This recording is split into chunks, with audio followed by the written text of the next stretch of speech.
HOA Karen hid 19 RVs in the fire lane until her $400,000 scheme blew up in court.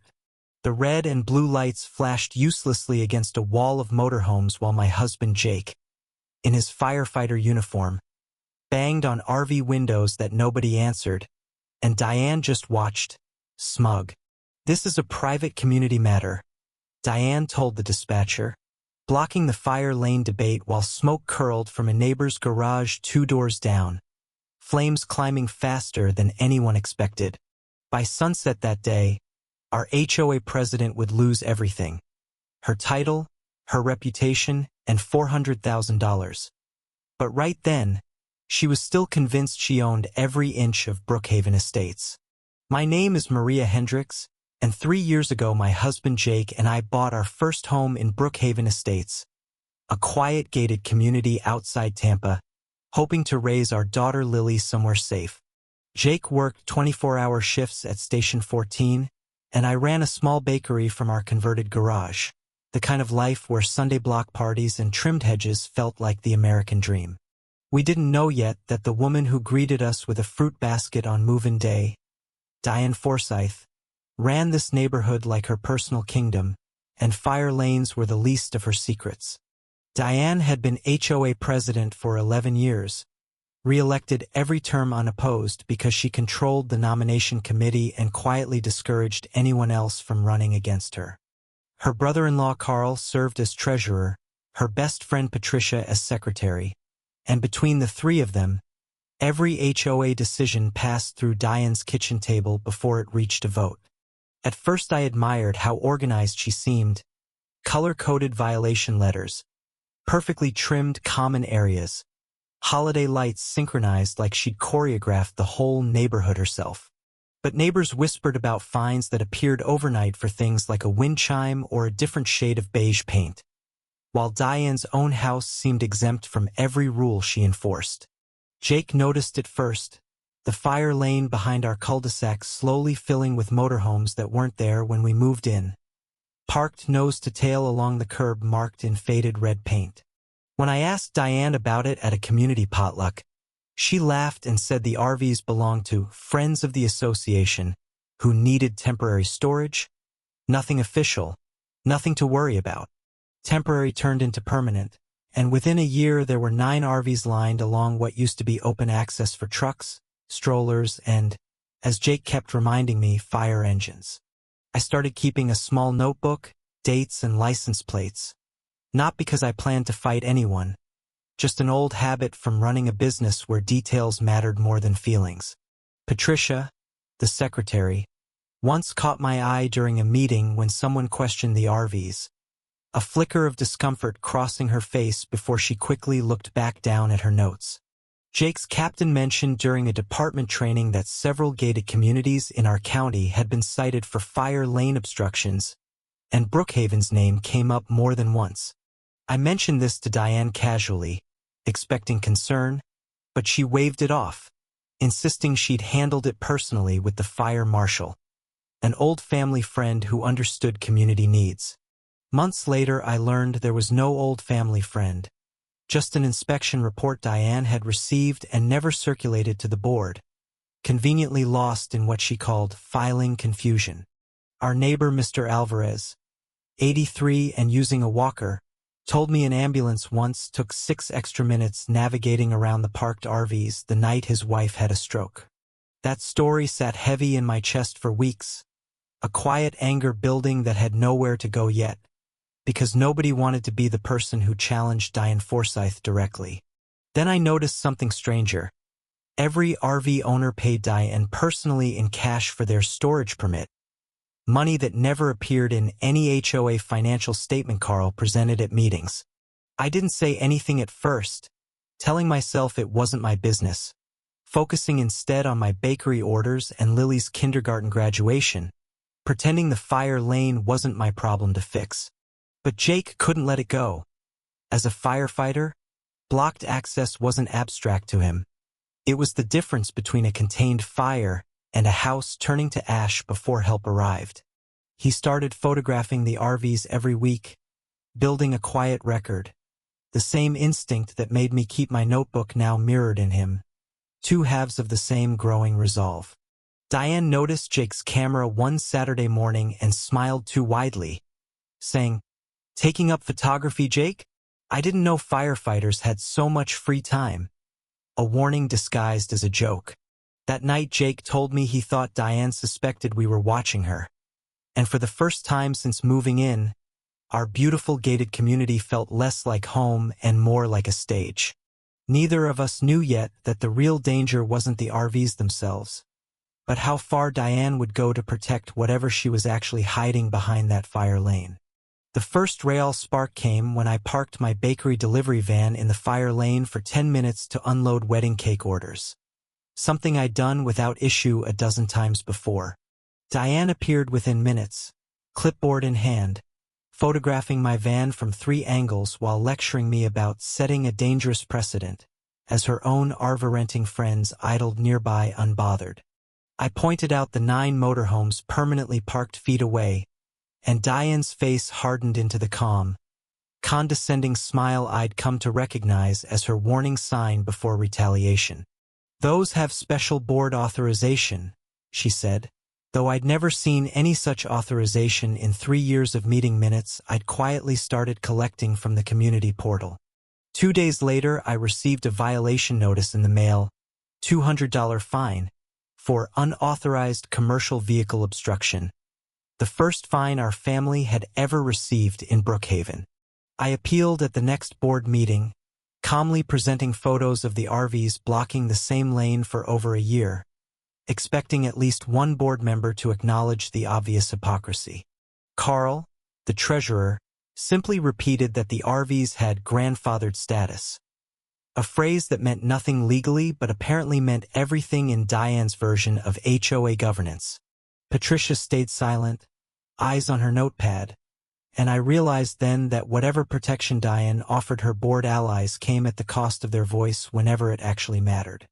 I paid the fine to avoid further conflict, but something inside me shifted. The quiet compliance that had defined my first 3 years in Brookhaven finally starting to crack. Jake suggested filing a formal fire code complaint with the county, but I hesitated, worried about retaliation, about Lily's friendships with kids whose parents sat on Diane's board. That hesitation ended the week Lily's birthday party invitations mysteriously stopped reaching 3 families on our street, families whose children had played with Lily since preschool. When I asked one mother directly, she admitted, embarrassed, that Diane had suggested limiting contact with our family until the vehicle situation was resolved appropriately. It was the first real proof that Diane wasn't just protecting RVs anymore. She was actively isolating my family, using her social authority as a weapon against a 6-year-old's birthday party. Twist. I later learned the 3 families Diane targeted all had spouses who worked in code enforcement or emergency services, exactly the kind of people who might recognize a fire hazard. Realizing this wasn't random made my hands shake. Diane had been quietly screening which families to isolate based on who posed the greatest threat to her arrangement.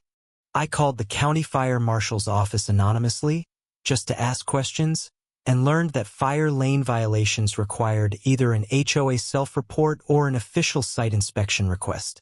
The woman on the phone mentioned Brookhaven had been flagged once before, years ago, but the case was closed after the HOA submitted a corrective action plan, one I'd never heard about. That corrective action plan, it turned out, existed only on paper, a single page Diane had filed and never actually implemented. Exactly the kind of paperwork trick she'd perfected over years. Jake printed every photo he'd taken, dated and organized, and for the first time we sat at our kitchen table after Lily's bedtime building what felt like an actual case file. Diane, sensing momentum shifting, called an emergency board session, accusing unnamed, disgruntled homeowners of trying to destroy community harmony over a simple parking misunderstanding. I attended that meeting, hands sweating, and asked one direct question. Could the board provide written authorization for the 9 RVs currently occupying the marked fire lane? Diane deflected for nearly 10 minutes before finally saying the records were being reorganized and would be available soon, a phrase I now recognized as her signature stall tactic. Walking out that night, Patricia caught up with me in the parking lot and whispered, "Keep pushing, but be careful," before hurrying away before anyone could see us talking. Her warning told me everything I needed to know. Patricia wasn't protecting Diane out of loyalty. She was protecting herself, and that crack in their alliance was exactly where I needed to push.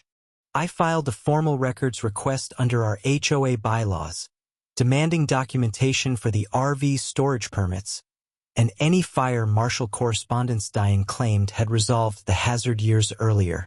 Diane had 10 business days to respond by law, and on day 9 she emailed a single scan page, blurry and undated, claiming it was the original fire marshal clearance letter. Jake, who dealt with official fire department paperwork constantly, immediately spotted the letterhead was outdated, a logo the county hadn't used in at least 6 years according to his captain. We brought the letter to Jake's captain, who confirmed it looked altered, possibly copied from an old unrelated document and edited to reference Brookhaven's address and RV situation. That discovery terrified me more than it empowered me. If Diane was willing to forge fire safety documents, what else might she falsify to protect her position and her money? I started attending every board meeting, recording audio openly with permission, watching Diane's expression shift from annoyance to something colder each time I asked another specific question. She began addressing me directly in meetings as Mrs. Hendricks, our resident investigator, a tone meant to make other homeowners laugh and dismiss my concerns as personal obsession. Surprisingly, it backfired. 2 other homeowners, the Chens and an older widow named Ruth, approached me afterwards saying they'd noticed irregular fines and wanted to compare notes. Ruth had been fined 18 months earlier for a garden gnome Diane called a structure violation, a fine that conveniently disappeared right after Ruth's retired attorney husband called Diane directly. That detail mattered. Diane backed down instantly from anyone with legal leverage, which told me exactly what kind of pressure she actually feared most behind her confident exterior. The Chens shared that their RV-owning cousin had been quietly told by Diane that the storage fee would increase if anyone in the family ever spoke publicly about the arrangement. A storage fee, paid in cash with implied consequences for silence, wasn't a parking favor anymore. It was beginning to look like an organized scheme operating entirely outside HOA bylaws. I began documenting everything in a shared folder with Jake, the Chens, and Ruth, dates, fines, conversations, screenshots, building a timeline none of us could have assembled alone.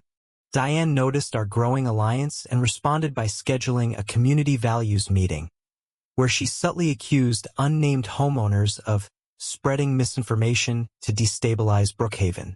She specifically mentioned firefighters overstepping civilian boundaries. A clear jab at Jake that made several neighbors turn and look at us. Exactly the public spotlight Diane intended. Instead of shrinking, Jake stood and calmly explained, without naming Diane, what fire lane obstructions statistically cost in emergency response time, citing real numbers from his own department.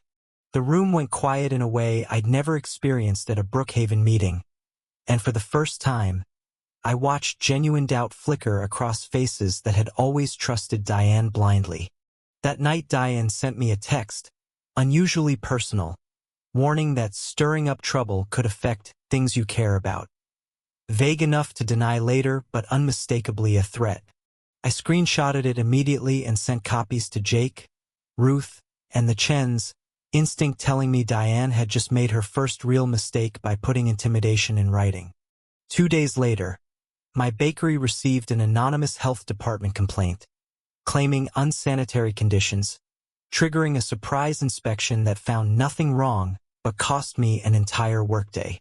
The inspector mentioned the complaint had come from a number registered to a community business compliance hotline, a hotline I later discovered Diane had personally set up and funded. That was the twist that changed everything for me. Diane wasn't just protecting an RV scheme, She was actively weaponizing local bureaucracy against anyone who threatened her control.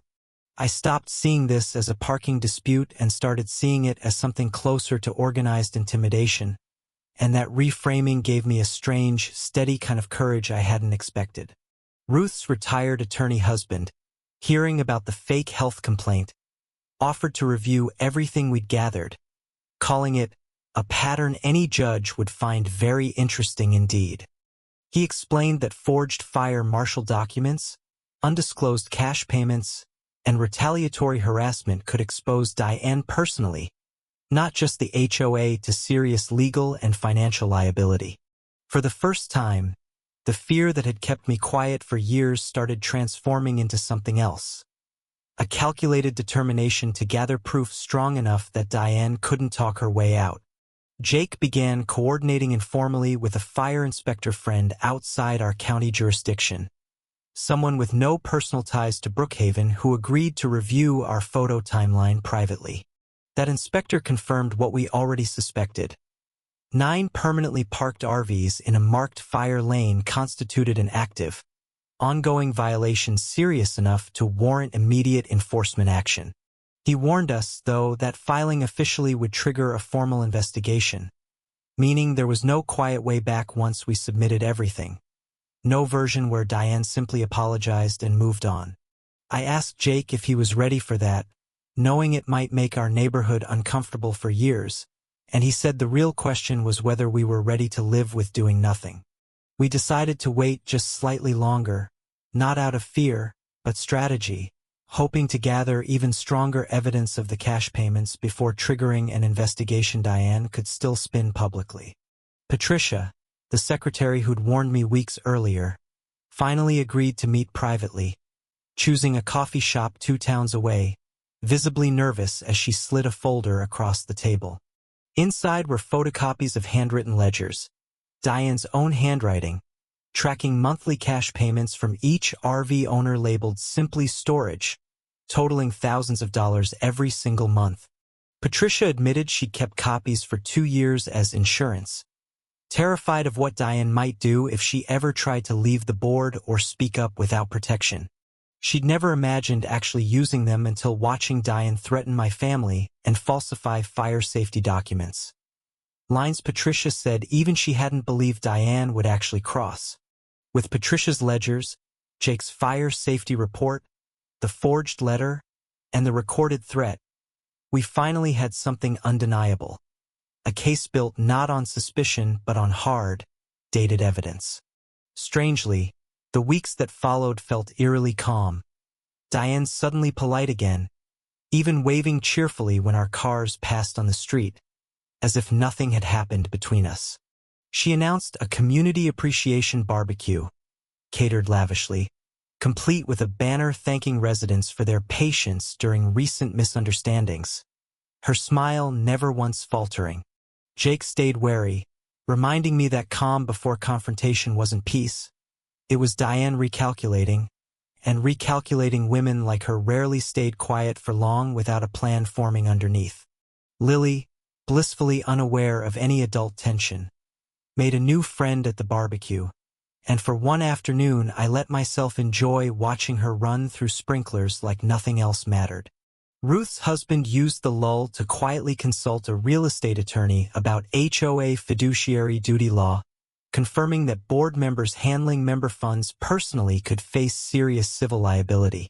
The Chens reported that their cousin's RV payments had suddenly stopped, with Diane claiming new county regulations required temporary suspension, a convenient excuse with zero supporting documentation. I noticed Diane had stopped attending the gym at the same time as me, stopped lingering at the mailbox, small avoidances that felt less like peace and more like careful distance. One evening Carl awkwardly apologized to Jake at the mailbox, saying he'd always felt uncomfortable with certain HOA financial practices, words that felt too late and too vague to matter much. We used the quiet weeks to organize our evidence into a clear timeline, dates aligned with photos, ledgers, and the fire marshal report, preparing for whatever Diane might be planning. Jake's outside fire inspector contact mentioned, almost casually, that countywide fire lane enforcement sweeps were being scheduled for upcoming months due to several recent unrelated community fires. That detail stayed in my mind. A quiet countdown neither Diane nor most residents knew was already ticking somewhere in a county office completely outside Brookhaven's control. Diane hosted one more board meeting during this calm period, oddly subdued, mentioning briefly that she was considering stepping back from some responsibilities for personal reasons. Vague and unconvincing. I didn't believe her for a second, and that night I told Jake I had a feeling Diane wasn't retreating. She was repositioning herself somewhere safer before the storm she sensed coming. A week later, an RV owner I hadn't spoken to before, a quiet man named Frank, approached me privately, saying he'd heard rumors and wanted to get ahead of trouble before it found him. Frank revealed that Diane had recently asked all RV owners to sign new, informal agreements, backdating their storage arrangements years earlier than they'd actually begun, clearly covering her tracks. That backdating scheme confirmed our worst suspicion. Diane wasn't repositioning out of guilt. She was actively manufacturing a paper trail to make her scheme look legitimate before any investigation began. I asked Frank if he'd be willing to share the new backdated agreement, and after hesitating, he agreed, admitting he felt uneasy signing something he knew wasn't entirely true. With Frank's documents added to Patricia's ledgers, the timeline now showed an unmistakable pattern. Real payment dates contradicted by freshly created paperwork claiming a much earlier, fabricated history. Jake's fire inspector friend confirmed that falsifying records to obstruct or mislead a fire code investigation could constitute a separate criminal offense, beyond any civil HOA liability Diane already faced. We decided it was finally time to file the official county complaint. No longer waiting for stronger evidence, since waiting now risked giving Diane more time to manufacture cover. I submitted the formal fire code complaint myself, attaching photos, the forged clearance letter, Patricia's ledgers, and Frank's backdated agreement. Every piece carefully labeled and dated. Within 48 hours, the county fire marshal's office confirmed receipt and scheduled an unannounced site inspection, a detail we were specifically told to keep completely confidential. I didn't tell Diane anything, continuing normal interactions, terrified my expression might betray what was coming, while Jake worked his scheduled shifts pretending everything at home was ordinary. 3 days before the inspection, Diane suddenly organized a private community safety walkthrough with a contractor friend, clearly attempting to quietly address obvious violations before officials arrived. Twist. That contractor, it turned out, wasn't licensed for fire code consulting at all. Just a longtime friend Diane paid in cash to make minor cosmetic changes look like compliance. They added reflective tape to RV bumpers and repainted faded fire lane markings brighter. Cosmetic fixes that did nothing to address 9 vehicles illegally occupying the lane. Watching from my window, I felt a strange mix of anger and disbelief that Diane genuinely believed paint and tape could undo years of documented, deliberate fire code violations. The morning of the inspection arrived sunny and ordinary. Lily eating cereal, Jake already at the station, while I tried desperately to act normal despite my racing heartbeat. 2 unmarked county vehicles arrived just after 9, and I watched from my porch as Diane rushed outside, visibly confused, clearly not expecting officials this soon despite her hurried preparations. The lead inspector measured lane width, photographed every RV's position, and cross-referenced license plates against Frank's documents and our own timeline, confirming violations spanning over a year. Diane tried explaining the RVs as temporary courtesy parking, but the inspector simply held up dated photographs showing identical vehicles in identical positions across more than 14 months. When asked about the fire marshal clearance letter Diane had previously provided the board, she claimed she couldn't recall the source, visibly flustered for the first time I'd ever witnessed. The inspector informed her, calmly but firmly, that submitting a falsified safety document to homeowners could constitute fraud, separate entirely from the existing fire code violation itself. Diane's confident posture finally cracked, her voice rising as she insisted this was harassment from disgruntled residents, though the inspector simply continued documenting without responding. By early afternoon, the county issued a formal notice. All 9 RVs must be relocated within 72 hours, or the HOA would face escalating daily fines starting immediately. News spread through Brookhaven within hours, neighbors gathering at mailboxes and driveways, stunned that something everyone had quietly accepted for years was suddenly, undeniably, officially illegal. Some residents, loyal to Diane for over a decade, initially blamed me, calling it an overreaction, until Ruth's husband calmly explained the forged document and hidden cash payments publicly. That single piece of information, the forgery, shifted the entire neighborhood's mood from confusion to genuine anger, the kind Diane had clearly never anticipated facing from her own community. Carl, panicking about treasurer liability, suddenly produced incomplete financial records showing irregular cash deposits he claimed he'd always assumed were properly documented elsewhere by Diane personally. Patricia, no longer hiding, confirmed publicly at an emergency meeting that she'd warned Diane privately for over a year about the fire lane risk, only to be repeatedly dismissed. Diane attempted damage control, announcing she would personally cover relocation costs, hoping a quick fix might quiet growing demands for her resignation before real consequences took hold. But the 72-hour deadline created a logistical nightmare. 9 RVs, several owned by people who'd traveled out of state, none easily moved on such impossibly short notice. Frank admitted publicly that his agreement had been backdated at Diane's specific request, a confession that visibly stunned even longtime supporters who trusted her for over a decade. With Frank's confession, the county added a separate notice regarding falsified records, expanding their investigation beyond simple fire code violations into potential HOA fraud and document tampering. I felt no satisfaction yet, only exhaustion, watching a woman I once admired unravel publicly while still worrying about Lily's friendships and whether our family would ever feel normal here again.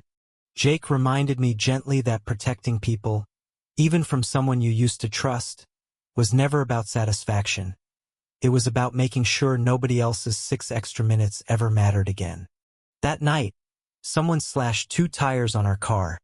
No note, no witnesses, though the timing felt impossible to ignore given everything unfolding around Diane's collapsing reputation. We reported it to local police, who couldn't immediately connect it to anyone specific, but Jake's gut, and honestly mine too, pointed directly toward Diane's increasingly desperate behavior. 2 days later, an anonymous neighbor mentioned seeing Diane's adult son near our driveway that same night, though nobody could confirm it enough for formal charges to be filed. Whether connected or not, the incident hardened my resolve completely. Whatever fear had once kept me quiet was now fully replaced by determination to see this through to the end. With 72 hours nearly expired, only 6 RVs had actually been relocated, leaving 3 stubborn owners claiming they had nowhere else to legally store their vehicles. Diane, desperate to avoid escalating fines, offered those remaining owners free storage at her own rural property an hour away, a temporary solution that bought barely a few more days. The county granted a brief 72-hour extension specifically for those 3 vehicles, while officially noting the HOA itself remained under active fraud investigation regardless. During this extension, an investigative local news reporter, tipped off by someone in our growing group, reached out asking if any residents would speak publicly about the situation. I hesitated, knowing public exposure could change everything permanently, but ultimately agreed, believing other communities deserved warning about how easily an HOA president could weaponize cash and control. Ruth's husband agreed to speak as well, lending the story legal credibility, while Patricia, after much hesitation, agreed to confirm details anonymously, still fearing professional consequences. The reporter requested copies of Diane's handwritten ledgers, the forged fire marshal letter, and Frank's backdated agreement, planning a thorough story rather than a quick sensational headline. Diane, learning a reporter was investigating, attempted one final maneuver, calling an emergency board vote to remove me specifically from any future HOA meetings as a disruptive influence. The motion failed spectacularly when Carl, fearing his own exposure, abstained, and two newer board members, alarmed by recent revelations, voted openly against Diane for the very first time. That failed vote marked the first time in 11 years Diane had publicly lost control of her own board, a crack in her authority that visibly unsettled her completely. Sensing her influence collapsing internally, Diane shifted tactics entirely, attempting to portray herself publicly as a victim of online harassment from residents she claimed were bullying an elderly volunteer. This framing initially gained some sympathy from residents unfamiliar with the full timeline, until the reporter's story finally published, laying out every documented detail in careful, undeniable order. The article's headline focused specifically on the forged fire marshal letter, instantly shifting public perception from parking dispute to something far more serious: deliberate safety document fraud. Within hours, the story spread through neighboring HOA groups online, several other community presidents quietly examining their own RV storage policies, suddenly nervous about similar undisclosed arrangements. County officials, citing the published evidence, expanded their fraud investigation to formally include possible criminal charges against Diane personally for the falsified fire marshal correspondence. Diane, finally cornered, hired a lawyer who advised her to stop speaking publicly entirely, a silence that, after years of confident control, felt almost stranger than her usual outspoken defiance. Twist: that same lawyer, reviewing Diane's documents, discovered she'd run an almost identical RV storage arrangement at a previous HOA years earlier, one that ended in her quiet resignation. That previous community, located 2 counties away, confirmed when contacted that Diane had resigned abruptly following unspecified financial concerns, details conveniently absent from her later application. Realizing Diane had done this before, possibly more than once, transformed the entire situation from one neighborhood's bad luck into a clear, repeating pattern of calculated, deliberate exploitation. With her pattern exposed, Diane grew visibly desperate, showing up uninvited at my bakery, demanding privately that I call off the reporter before things got much worse for everyone. I recorded the conversation on my phone, openly this time, telling her clearly that nothing would be called off, and that her threats were exactly why people no longer trusted her. She accused me of destroying an innocent woman's reputation over a few parked RVs, conveniently ignoring forged documents, hidden cash, and a documented history of repeating this scheme elsewhere. That same week, Frank received an anonymous letter at his home suggesting his cooperation with investigators could affect his small landscaping business, which relied heavily on Brookhaven referrals. Frank brought the letter directly to county investigators, who confirmed it matched handwriting samples from Diane's own previous correspondence, adding witness intimidation to her growing legal problems. Patricia, terrified after hearing about Frank's letter, finally agreed to go fully on record, no longer anonymous, stating clearly that Diane had personally instructed her to destroy financial records. Those destroyed records, Patricia revealed, included 2 years of cash deposit logs that would have proven exactly how much Diane personally pocketed from the illegal RV storage scheme. Without those original logs, investigators relied entirely on Patricia's secret photocopies, meaning her quiet decision to keep insurance years earlier had become the most crucial piece of evidence.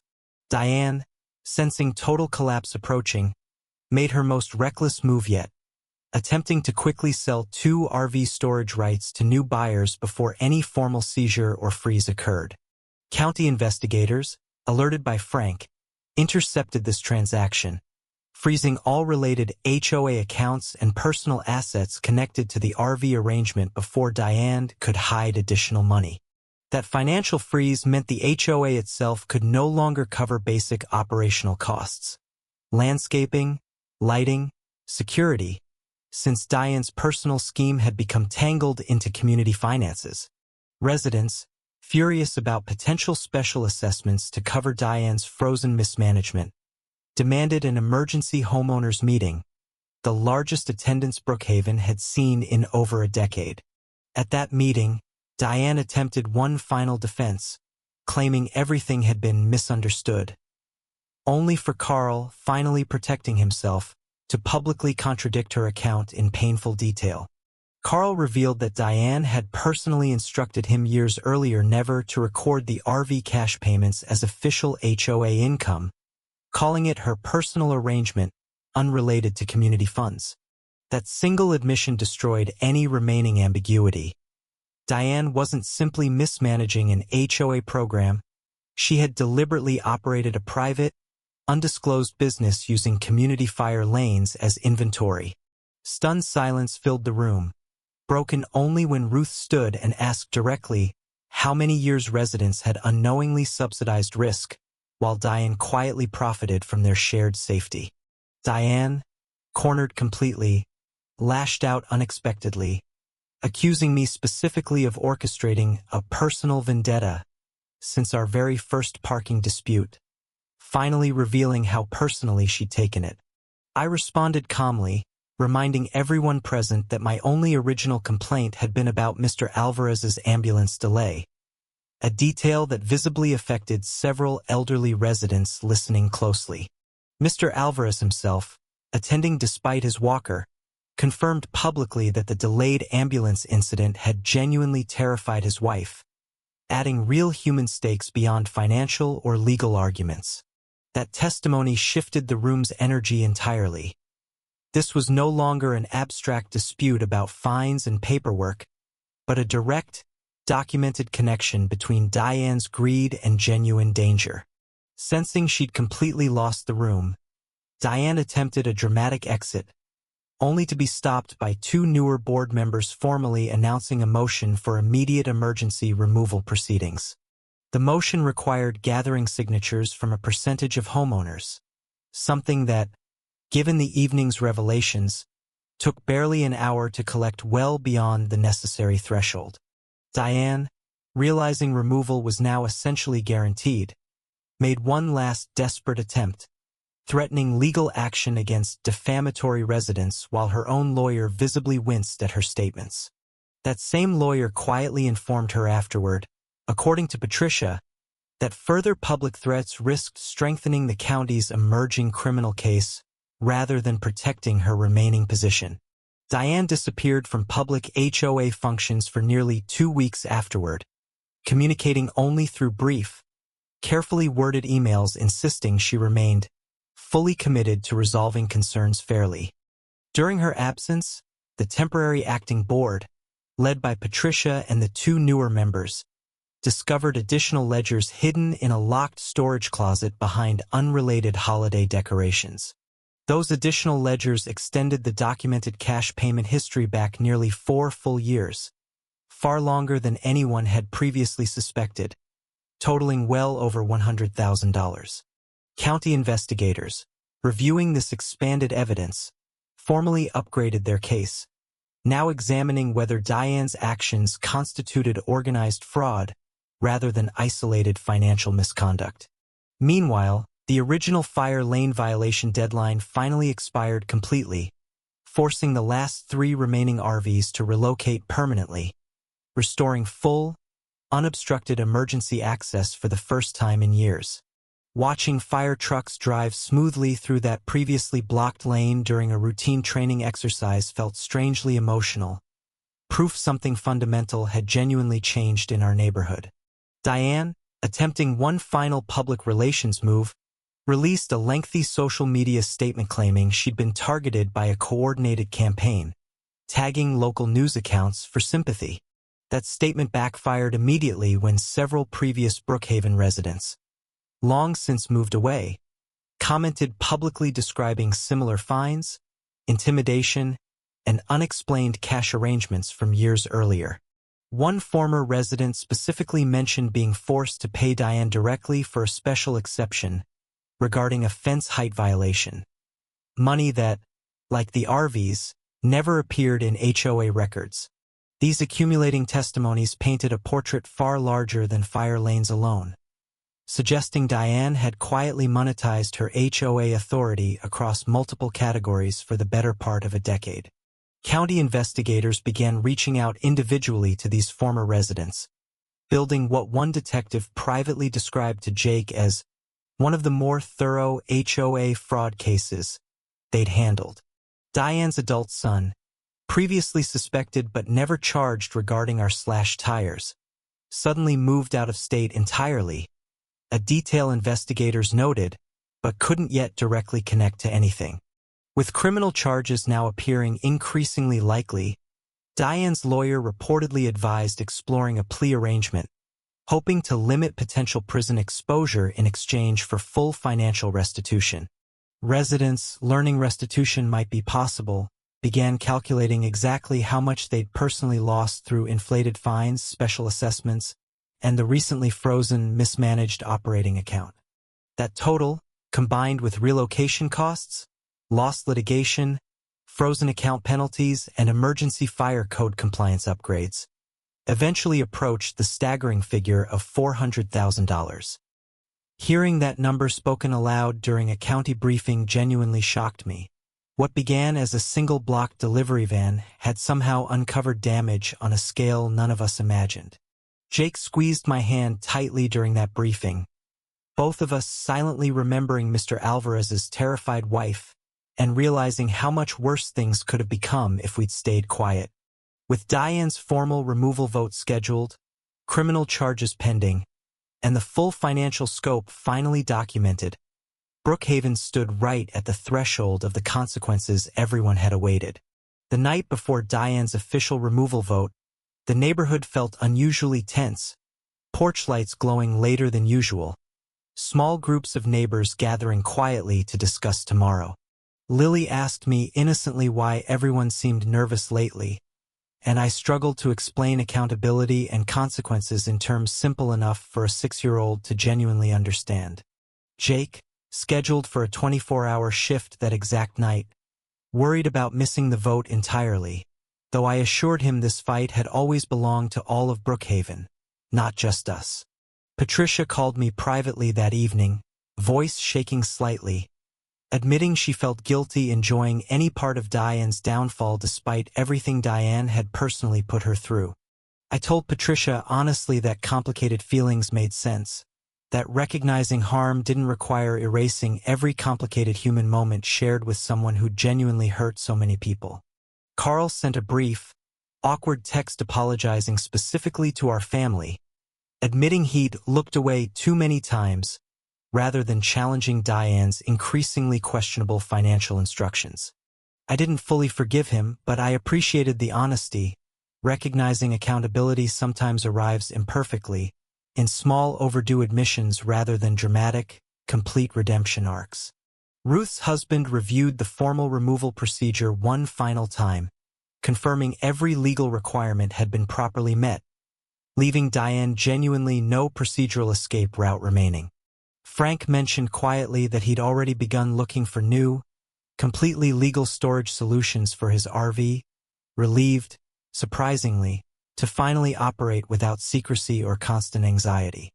That comment stuck with me. Even people who'd benefited from Diane's scheme seemed almost relieved watching the entire arrangement collapse, exhausted by years of quiet, complicated compliance. Diane, according to neighborhood rumors, had been seen loading boxes into her car late at night, fueling speculation about whether she intended to leave Brookhaven entirely before the vote. I genuinely worried she might disappear before consequences fully landed, remembering her previous HOA's quiet resignation years earlier without any real accountability following her departure. Jake's outside fire inspector contact mentioned the county had already begun preparing formal restitution paperwork, designed specifically to follow Diane personally regardless of whether she stayed. That detail offered some reassurance. This time, unlike her previous quiet escape, documented evidence and active criminal investigation meant simply moving away wouldn't erase her legal responsibility. The morning of the vote arrived gray and humid, the entire community center parking lot full nearly an hour before the scheduled meeting time. Something Brookhaven had never experienced before. I arrived early with Ruth, both of us nervously organizing printed copies of the evidence timeline, anticipating someone might still attempt last-minute procedural objections to delay everything. Patricia arrived separately, visibly exhausted, carrying the original folder of photocopied ledgers she'd protected for over 2 years, finally ready to present everything publicly without hesitation. Diane arrived precisely on time, dressed formally, composed in a way that almost convinced me she'd somehow found a way to survive this, until I noticed her hands trembling slightly. The meeting opened with procedural confirmations, every legal requirement read aloud carefully, Ruth's husband nodding along, double-checking each step against his own meticulous notes.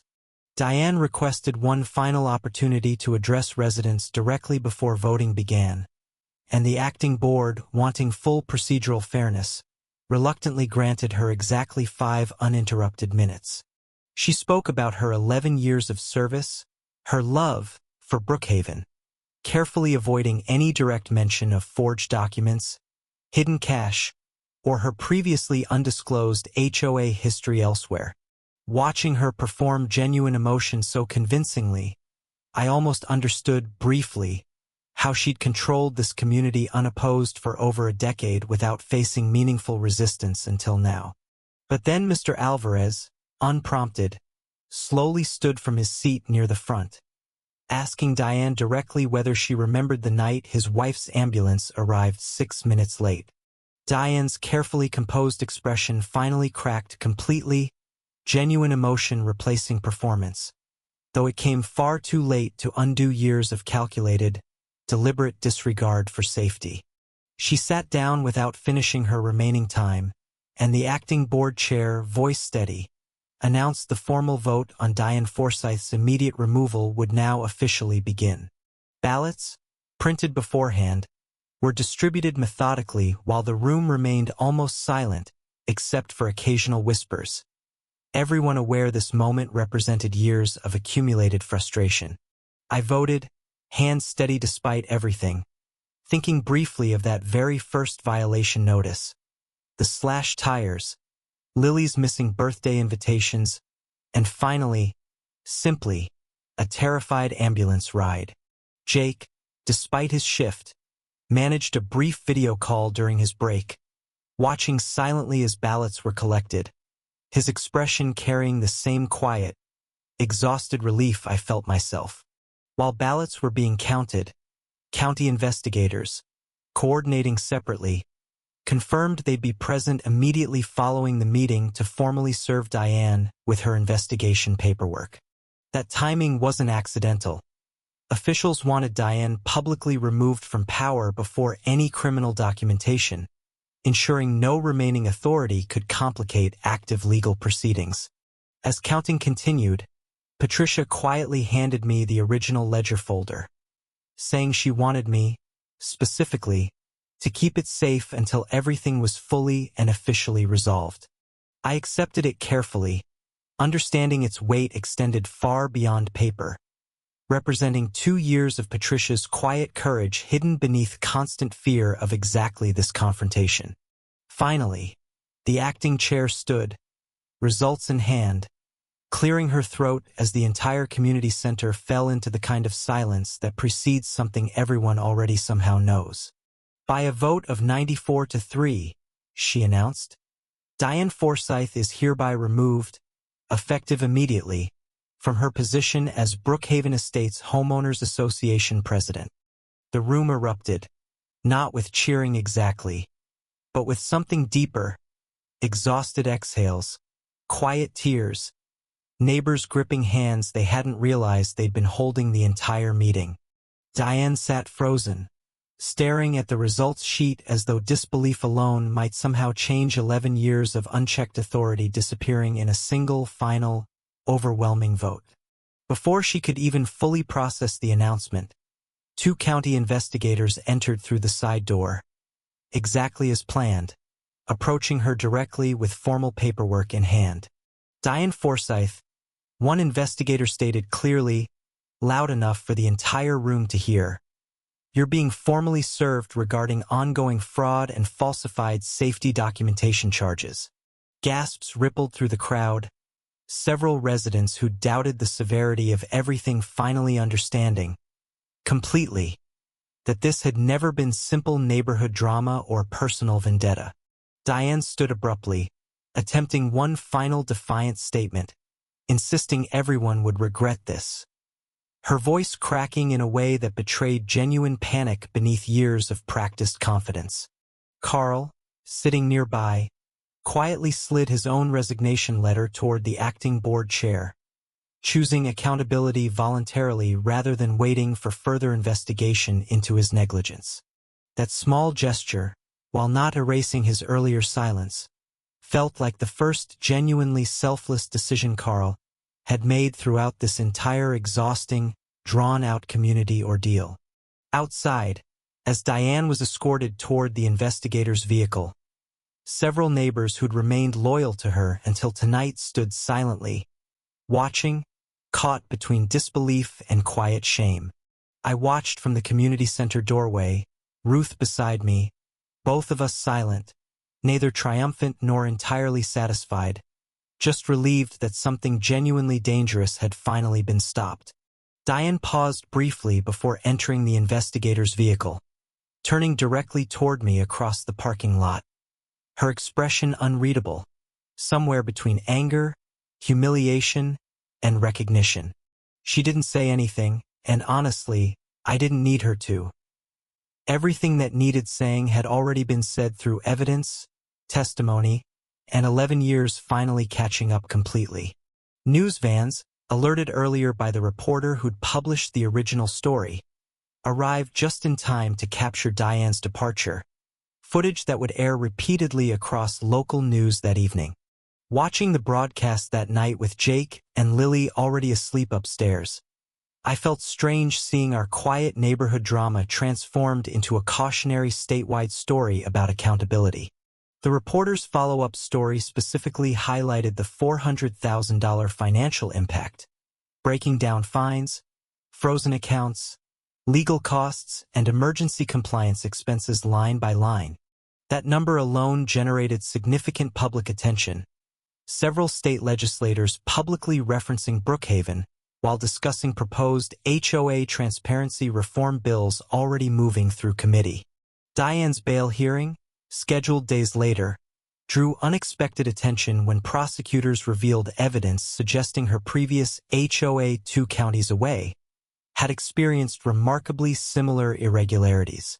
That previous community's former board members, contacted by investigators, confirmed Diane had quietly resigned years earlier following suspicious cash flow discrepancies nobody had pursued seriously.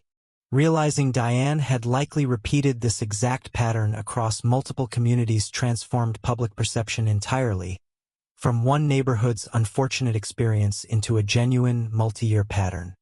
Prosecutors, building a stronger combined case, formally added charges related to witness intimidation, specifically referencing Frank's anonymous threatening letter and our own family's slashed tires.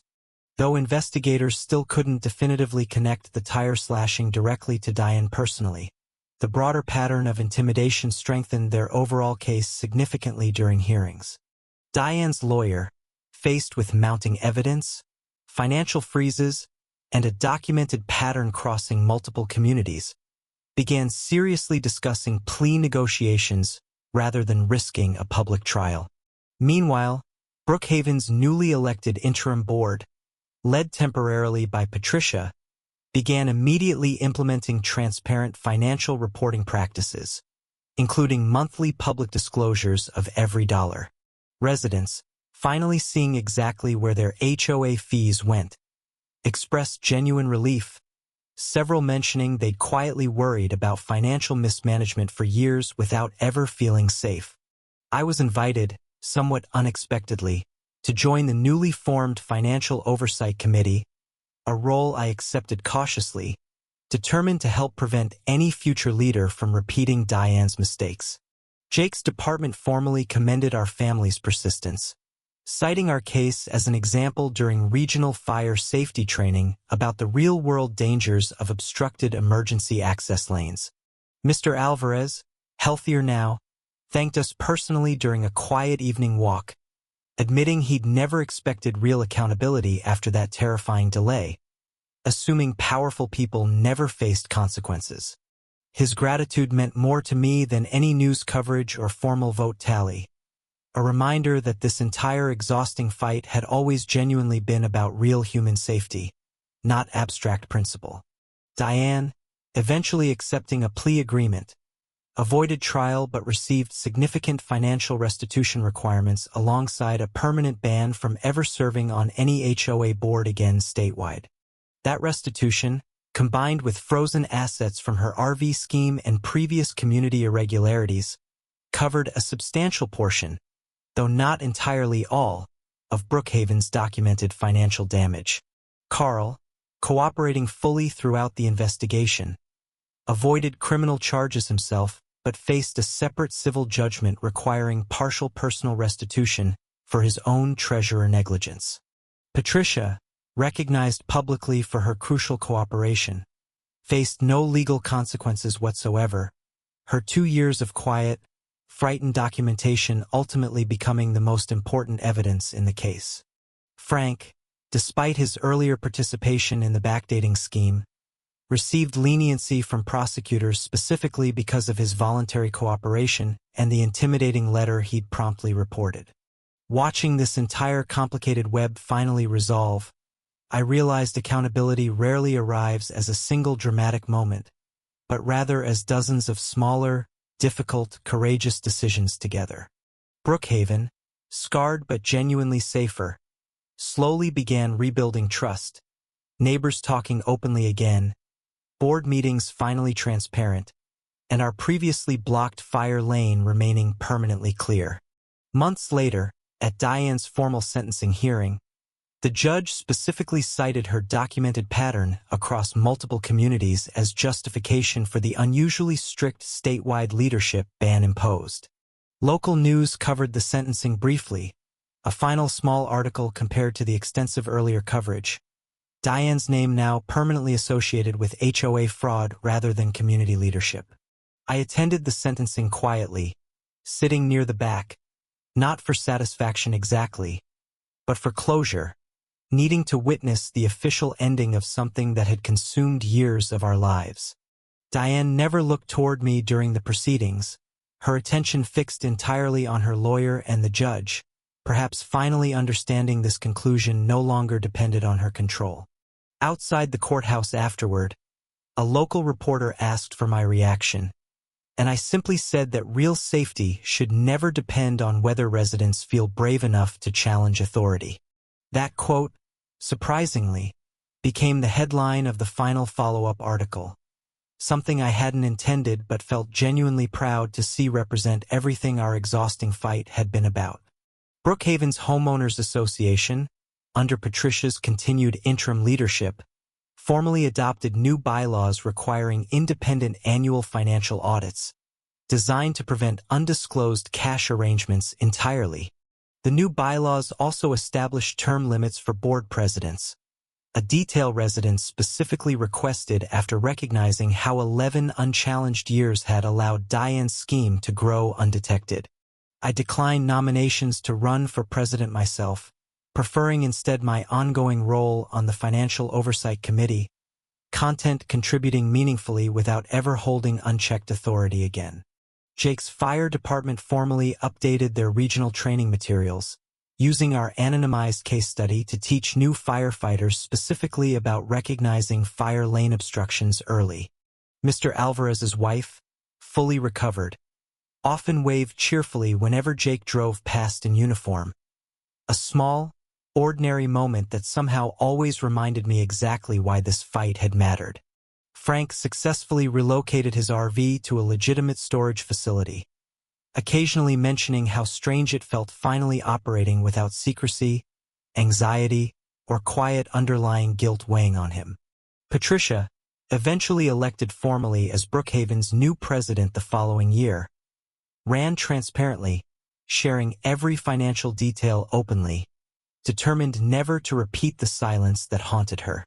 Carl moved out of Brookhaven entirely within months, residents noting his absence without much discussion, his quiet departure feeling almost like the final, unremarkable footnote to Diane's downfall.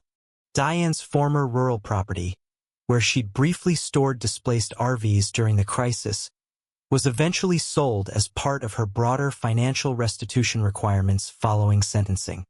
I occasionally wondered whether Diane felt genuine remorse or simply frustration at finally being caught after apparently succeeding elsewhere for years without facing any real accountability. That uncertainty, honestly, stopped mattering to me eventually.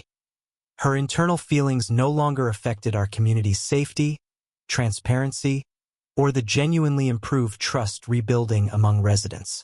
Lily, now older, occasionally asked simple questions about the lady who used to be in charge, and I answered honestly but gently, focusing more on courage than on anger. I told her that sometimes doing the right thing feels scary and lonely at first, but staying quiet to avoid discomfort can sometimes cost people far more than discomfort itself. That lesson, more than any financial restitution or formal sentencing, felt like the most meaningful outcome of everything our family had experienced throughout this entire transformative ordeal. Other HOA communities throughout our county, inspired partly by Brookhaven's widely covered case, began independently reviewing their own financial transparency practices, several discovering smaller irregularities. Ruth's husband, semi-retired, began quietly consulting informally with other communities navigating similar HOA disputes, drawing directly from everything he'd learned helping our family throughout this process. Jake and I, reflecting one quiet evening nearly 2 years after everything began, agreed we'd never expected a simple blocked delivery van to eventually expose such extensive, documented harm. But we also agreed that exact ordinary frustration, refusing simply to accept that's just how things are, had ultimately protected our entire neighborhood from far greater danger down the road. Brookhaven Estates today looks remarkably ordinary. Sprinklers running on schedule, children riding bikes safely, nothing visually suggesting the documented scandal that once consumed our community. The fire lane behind our cul-de-sac remains permanently clear, marked freshly, occasionally tested during routine fire department drills that now pass smoothly without a single obstruction in sight. Patricia's continued transparent leadership has restored genuine trust, monthly financial disclosures now simply routine, ordinary, exactly what responsible community governance should always look like. Diane, last anyone heard, lives quietly out of state, banned permanently from HOA leadership statewide, her name occasionally surfacing in academic discussions about HOA fraud and accountability reform. I still keep that original notebook, dates and license plates from years ago, tucked safely in a drawer, a small reminder of how ordinary vigilance eventually uncovered something genuinely dangerous. For $100,000 in documented damage, 1 falsified fire safety letter, 19 relocated vehicles, and 11 unchecked years finally ended through patient, persistent documentation. Sometimes the most powerful thing an ordinary person can do is simply refuse to look away, keep careful notes, and trust that patient, documented truth eventually outlasts even the loudest denial. Brookhaven Estates moved forward, safer and more honest, proof that even the most entrenched, controlling Karen eventually faces real consequences when enough ordinary people quietly refuse to stay silent. Diane Forsyth lost her title, her authority, and $400,000 worth of trust she'd spent 11 years quietly stealing from people who once genuinely believed she protected them. The END.